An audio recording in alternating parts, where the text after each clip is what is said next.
Broadcasting Region 1. Region 1. This is BBS. Bicol Broadcasting Systems Incorporated. DWLV 91.9 MHz. Your news and music stations. BBS. Basta Bareta. Sigurado.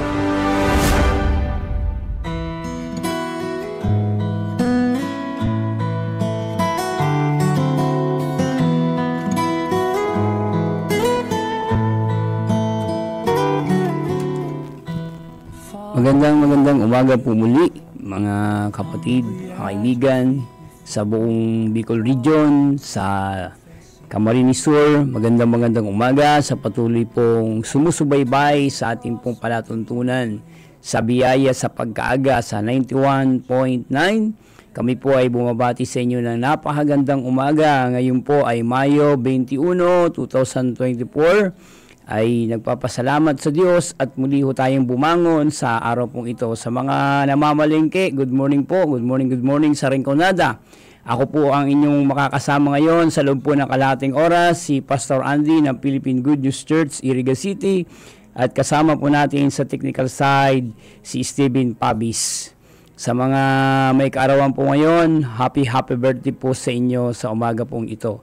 Sa mga kaibigan po natin, mga farmers dyan na gumigising ng umaga para bantayan at mag-harvest ng pakwan. Magandang umaga po sa inyo. Pagpalain po kayo ng Diyos sa araw pong ito.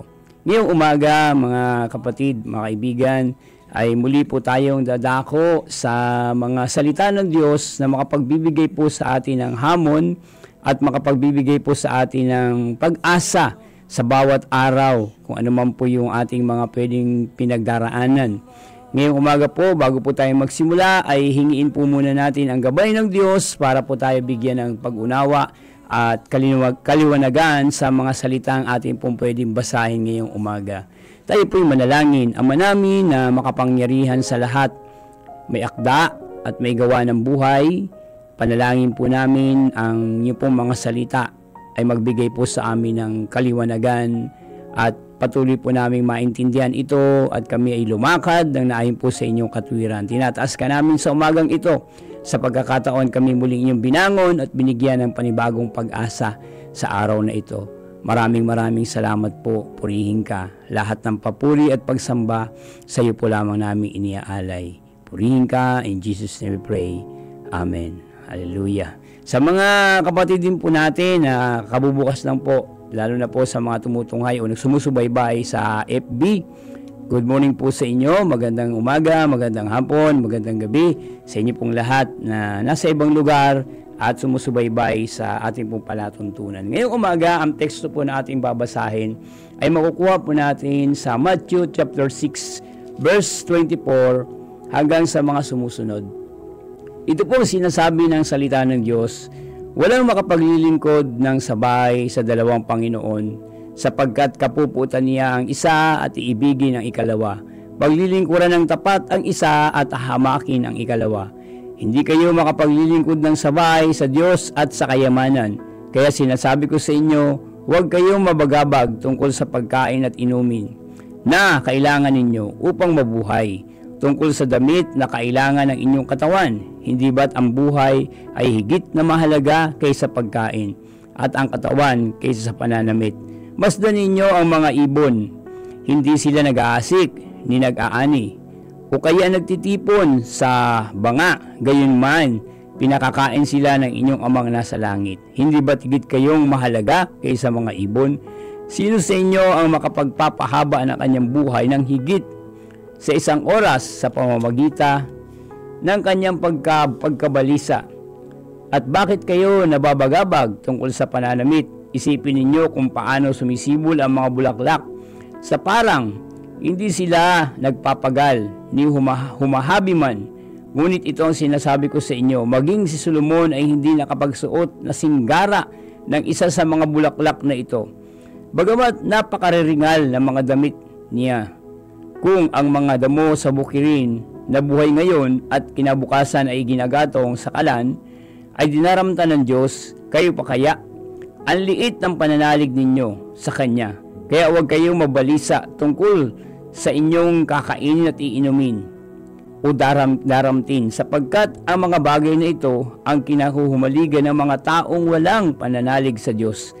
Alam ng inyong amang nasa langit na higit na kailangan ninyo ang lahat ng ito. Ngunit pag sumakipan ninyo ang higit sa lahat na pagharian kayo ng Diyos at mamuhay ayon sa kanyang kalooban, at ipagkakaloob niya ang lahat na kailangan ninyo. Magandang umaga po. Ngayong umaga po ang ating pong paksa ay patungkol po ang maglingkod sa Diyos ay isang mabuting bagay. Dito po natin kinuha sa Matthew chapter 6 verse 24 hanggang 33. Ano po, isang mabuting bagay ang maglingkod sa Diyos. Sabi nga po ng talatang ating pong binasa ay walang makapaglilingkod ng sabay sa dalawang Panginoon. Mga kapatid, mga mahal sa buhay na nakikinig po ngayon sa biyaya sa pagkaaga, ay makikita ho nating ilalarawan ng Diyos ang dalawang bagay na pwedeng makita natin paglilingkod sa Diyos o paglilingkod sa mundo, o paglilingkod sa mabuti o paglilingkod sa masama. Sabi ng Bible sa kanyang mga salita, wala daw makapaglilingkod ng sabay. Gusto natin gumawa ng mabuti, tapos naroon pa rin yung kasamaan. Hindi nararapat. Bakit po? Sabi po ng salita ng Diyos, yung una daw po ay mamahalin at yung isa ay pawawalang bahala o isasang tabi. Kaya sabi ng Bible dito, ay isang napakahalagang bagay at ilalarawan ng talatang ito na sa araw-araw yung tao ay may pangangailangan. Sa araw-araw yung tao ay may mga bagay na hinahanap. Ngunit sabi niya, huwag tayong mabalisa sa mga bagay na ito. Masdan ninyo ang mga ibon, sabi ng kanyang mga salita, pinakakain ng inyong amang nasa langit. Masdan ninyo ang mga bulaklak, sabi ng kanyang mga salita, sila'y sumusuot ng magagara, ngunit kinaumagahan ay natutuyo, at pagkatapos ay ginagatong. Dinaramtan sila ng Diyos, gaano pa kaya tayo? Ano ang punto ng talatang ito? Tinuturuan ho tayo ng talata ng salita ng Diyos na sa Kanya ay magtiwala, sa Kanya ay humawak. Doon po sa pinaka-keywords na ating pong binasa, pagsikapan nating tayo po ay pagharian ng Diyos. Pagsikapan, yung pong salitang pagsikapan, ano ho? Naroon ho yung ating mga oras, naroon ho yung sabihin nating panahon, na pag-google, pag sinabi mong pagsikapan, nandun yung pagpapagod mo, nandun po lahat yung effort mo sa salitang pagsikapan. Hindi lang po isinasantabi, kundi pinagsisikapan. Ano ho?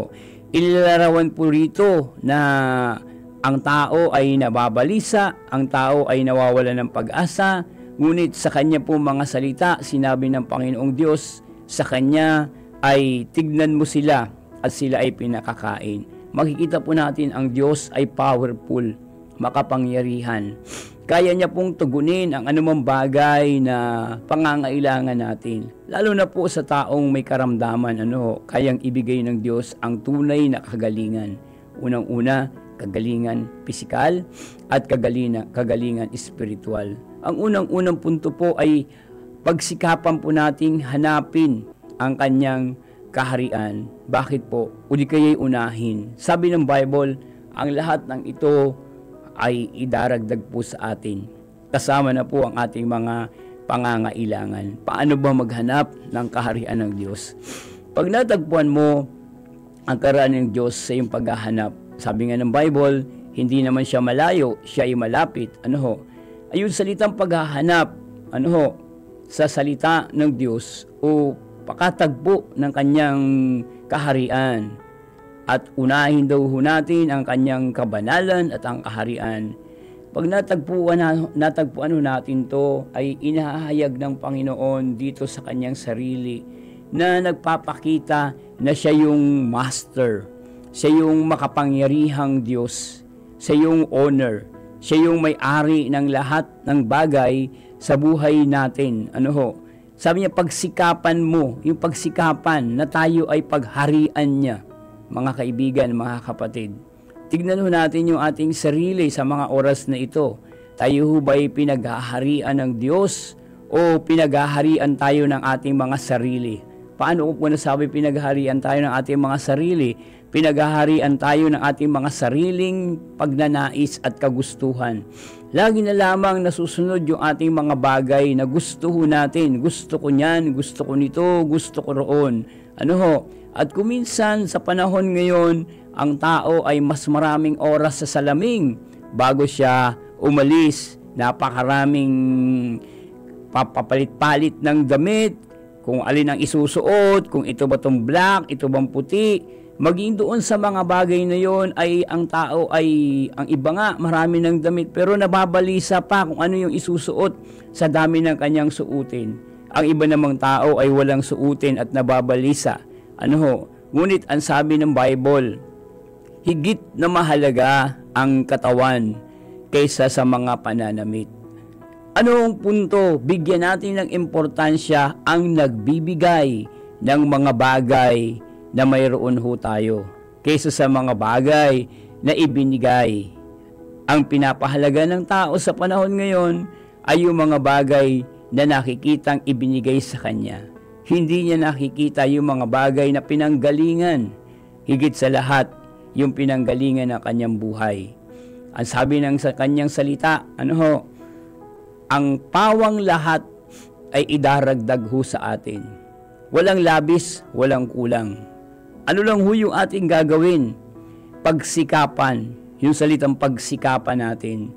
Mga kaibigan, mga kapatid, nagpapakilala ang Diyos bilang isang may autoridad ng lahat ng bagay. Nagpapakilala rito ang Diyos na kaya niyang suplayan ang ating buhay. Kaya niyang bigyan ang ating mga pangangailangan. Nagpapakilala rito ang Diyos sa atin, mga kaibigan, mga kapatid, na sabi niya kung ang liit ng ating pananampalataya, kung magkakaroon lang tayo ng pagtitiwala at pananalig sa Diyos, at uunahin natin ito at pagsisikapan natin ito kung atin ito'y matagpuan, pawang ang lahat ay idaragdag po sa atin. Hindi na ho tayo magugulumihanan. Ano ho? Sa mga pangangailangan at susuotin ng ating katawan, sa mga kakainin at iinumin. Kung minsan baga nag-aalala tayo kinabukasan pag nakita natin wala na tayong bigas. Kung minsan nag-aalala tayo kapag walang ulam. Ngunit sabi ng Bible, sino sa atin ang makapagdaragdag ng buhay kahit isang oras na mapahaba natin to? Kahit po mga siyentipiko ay hindi kayang dugtungan ang buhay ng tao. Kapag kinuha na ng Diyos at nakatakda na, wala na tayong magagawa. Kaya ang punto, mga kaibigan, mga kapatid, habang buhay pa ho tayo sa mga panahon ngayon, unahin o pagsikapan po natin ang kaharian ng Diyos.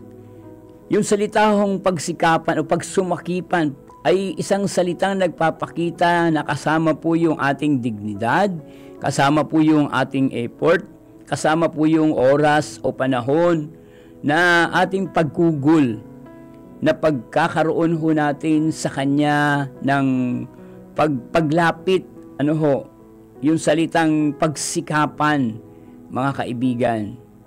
At kapag siya natagpuan natin, gawin ho natin siyang master. Gawin ho natin siyang may-ari ng buhay ho natin. Ang tawag po sa atin dito ngayon ay lingkod. At siya bilang Panginoon, ano ho, at ang gagawin natin ay ayon po sa mga salitang sinasabi ng ating pinaglilingkuran. Hindi sa mga bagay na gusto natin, kundi sa mga bagay na gusto ng isang taong o isang pinaglilingkuran nating may autoridad sa lahat ng bagay. Ano ba yung kaharian ng Diyos? Ito po yung eternal na walang hanggan. Maglingkod po tayo sa Kanya, mga kaibigan, mga kapatid. Bakit po? Ito po yung hinihingi ng Kanyang salita.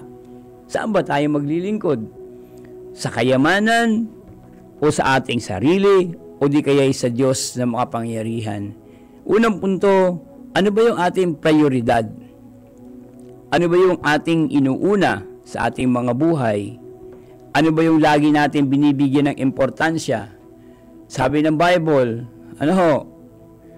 kung ang paglilingkod natin ay dito sa kabila, hamakin natin ang isa. Dalawang bagay lang naman yan. Kaya sabi niya walang makapaglilingkod ng sabay.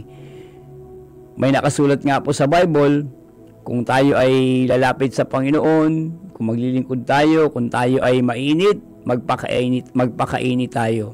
Kung tayo ay malamig, magpakalamig tayo. Subalit kung tayo ay lalapit sa Panginoon ng maligamgam, sabi na kanyang salita, isusuka kita. Bakit po? Ayaw ng Diyos na may kahati pag tayo naglingkod sa Kanya. Ayaw ng Diyos na ang oras at panahon natin ay ang nasusunod ang ating mga sarili. Kaya tignan ho natin, ano ba yung prioridad ng buhay po natin? Ang kalooban ng Diyos araw-araw o ang ating sarili? Ano ba yung nasusunod? Ang ating sarili o ang Diyos? Suriin po natin mga kaibigan ang ating pong sarili. Gawin po natin prioridad ang kalooban ng Diyos. Bakit po? Napakahalaga na gawin nating prioridad ang kalooban ng Diyos. Bakit po? Binanggit po rito, tignan po ninyo sa talata ng 25 hanggang 27. Yung masdan ninyo yung mga ibon sa parang. Hindi sila nagtatanim. Hindi sila nag-iimbak. Pero pinakakain sila ng inyong amang nasa langit. Masdan ninyo yung mga dahon o mga leryo, yung mga bulaklak sa gardin. Nakapagsusuot sila na singgagara ng mga damit. Kinamugahan na mamatay. Sinusuotan sila ng Diyos, sabi niya. Gaano pa kaya kayo? Gaano pa kaya tayo? Di ba mas mahalaga ang tao kaysa sa mga bagay na ito? Mahalaga ka, kaibigan, sa Diyos kaysa sa mga bagay na yung pinapahalagaan sa panahon ngayon.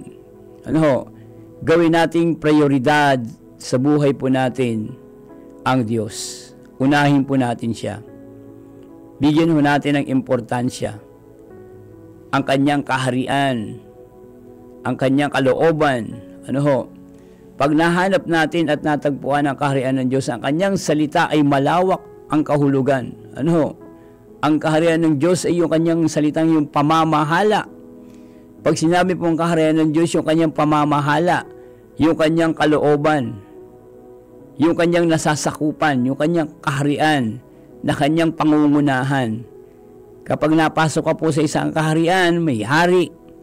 At kapag may hari, ibig sabihin, may sinusunod at hindi nasusunod sa loob ng kaharian ang sino man, kundi kung ano yung gusto ng hari, ay siya yung nasusunod. Ganito po ilalarawan ng salita ng Diyos, mga kaibigan, mga kapatid. Yung salitang kaharian, pamahalaan o pinamamahalaan. Nais ng Diyos na tayo ay pamahalaan sa ating mga sariling buhay. Nais ng Diyos sa kanyang mga talata, ipinapakita niyang gusto niyang tayo ay pangunahan. Kaya nga binanggit niya rito, ang liit ng inyong pananampalataya. Nawawala ng tiwala ang tao sa Diyos at napapadpad sa mga bagay na kanyang tinatangkilik. Napapadpad sa mga bagay na mayroon siya. May mga tao nga na ang dinudiyos ang kanyang kayamanan, ang dinudiyos ang kanyang sarili. Kaibigan, hindi pa huli ang lahat. Ano ba ang prioridad mo sa buhay? Sabi ng Bible, pagsikapan mo na matagpuan mo ang kaharian ng Diyos. Anong punto? Pagsikapan mo na pagharian ka ng Diyos. Pagsikapan natin na pamahalaan tayo ng Diyos. Pag pinapamahalaan tayo ng Diyos, may mga bagay na gusto ng Diyos na ipagawa sa atin at mga bagay na ayaw ipagawa sa atin ng Diyos. At yung mga bagay minsan na gusto natin, ayaw ng Diyos. At yung mga bagay naman na gusto ng Diyos, minsan ayaw natin. Kaya minsan doon nagkakatalo. Ayaw ng tao na sumunod. Pero kapag sinabing pamahalaan o pamamahalaan, kailangan mong sumunod. Bakit? Para idagdag ang lahat mong pangangailangan. Ano yung punto? Wala ka nang hahanapin pa kapag ang Diyos ang iyong kasama. Mayroon ka ng proteksyon, mayroon ka ng tagagabay, may taga-abot pa. Ano ho? Isang dakilang bagay na pwedeng mangyari sa tao ay ang ingatan niya saan man siya pumaroon.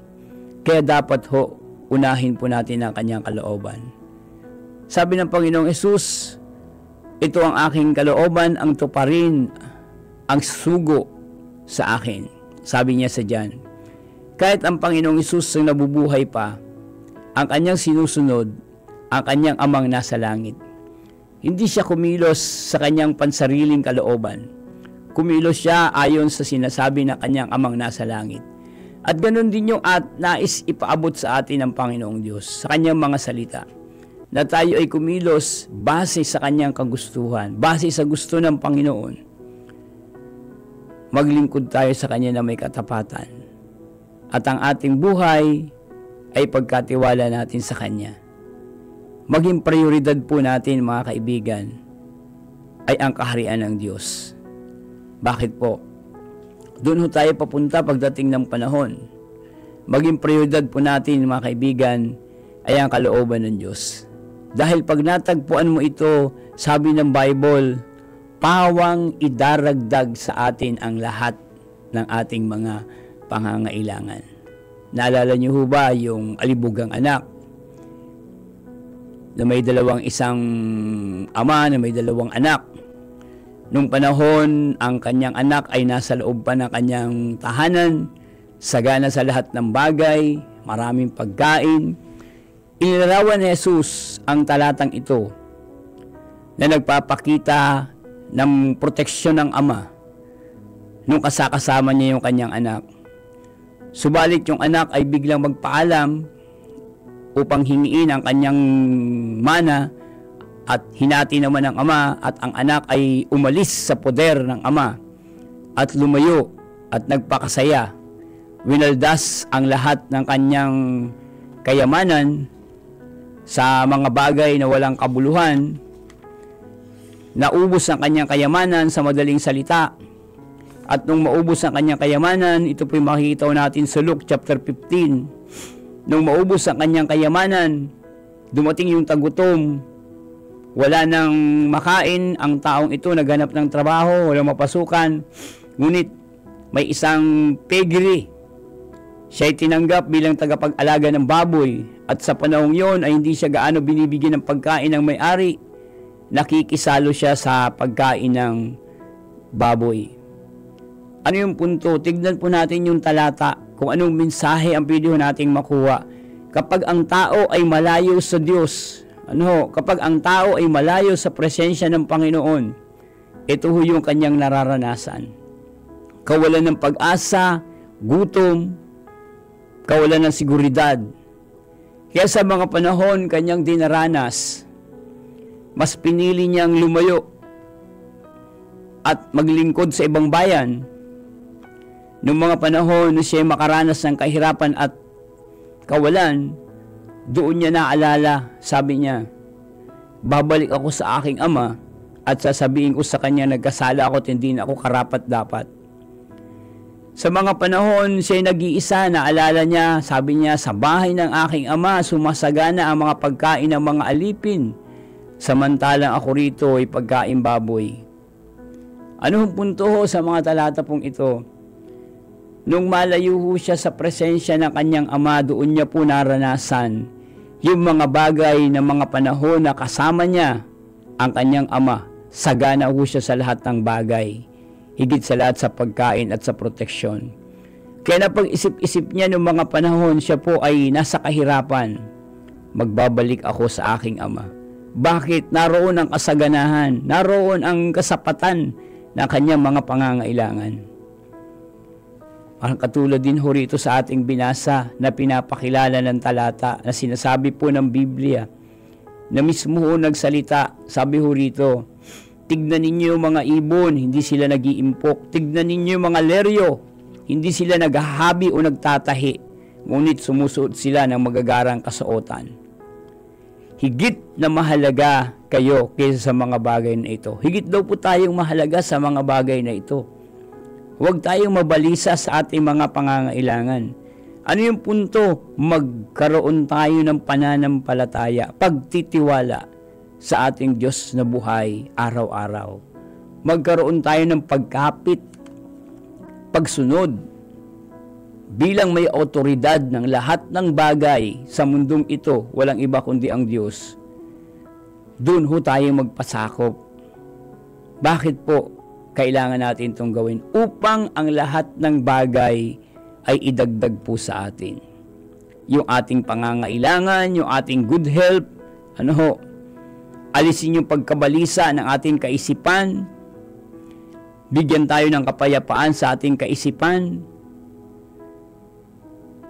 dahil wala pong ibang makapagbibigay nito, tanging ang Diyos lamang.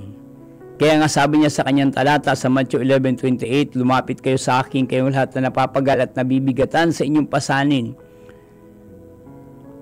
At kayo'y, sabi niya, pagagaanan ko, magaan lang aking pasanin na ibibigay sa inyo.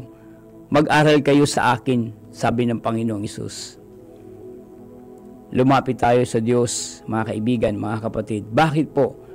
Isang mabuting bagay ang maglingkod sa Diyos kaysa maglingkod sa sino mang tao at maglingkod sa sarili. Mas mabuting bagay ang maglingkod sa Diyos. Magandang umaga po sa loob po ng kalahating oras. Sana po ang talata ng Matthew chapter 6 verse 25 hanggang 33 ay nakapagbigay po sa atin ng pag-unawa na mas napakahalaga na sundin ang kalooban ng Panginoong Hesus. Muli po tayong manalangin ngayong umaga. Aming Ama na makapangyarihan sa lahat, may likha ng langit at ng lupa, turuan niyo po kami na matuto po kaming maglingkod sa inyong mabuting kalooban. Sundin ang inyong mga inuutos po sa amin. Basagin niyo po ang aming mga kaisipan, alisin niyo po kami sa pagiging mataas, alisin niyo po kami sa pagiging hambog, alisin niyo po kami, Panginoon, sa pagiging isang mayabang o arogante, mainitin ang ulo. Dalhin niyo po kami, Panginoon, sa isang pusong mapagmahal, mapagpakumbaba, at mapagpatawad. Umaasa po kami, aming Ama, na sa buong maghapon pong ito, Panginoong Hesus, ibibiyayaan niyo kami ng kaligtasan at mga bagay na aming pangangailangan ay pagkakalob niyo po ayon po sa inyong mga salita, na kung uunahin po namin at hanapin ng iyong kaharian, lahat ng bagay ay pawang idaragdag niyo po sa amin. Maraming salamat po. Purihin ka, sambahin ka sa umaga pong ito. Lahat ng papuri at pagsamba sa iyo po lamang. Sa pangalan ni Jesucristo Jesus na aming Panginoon. Magandang umaga po muli, mga kaibigan. Sa loob po ng kalahating oras ay nagsama-sama ho tayo. Sa susunod pong programa ay ang Kakampi Network na dadalhin po ni John Bernas.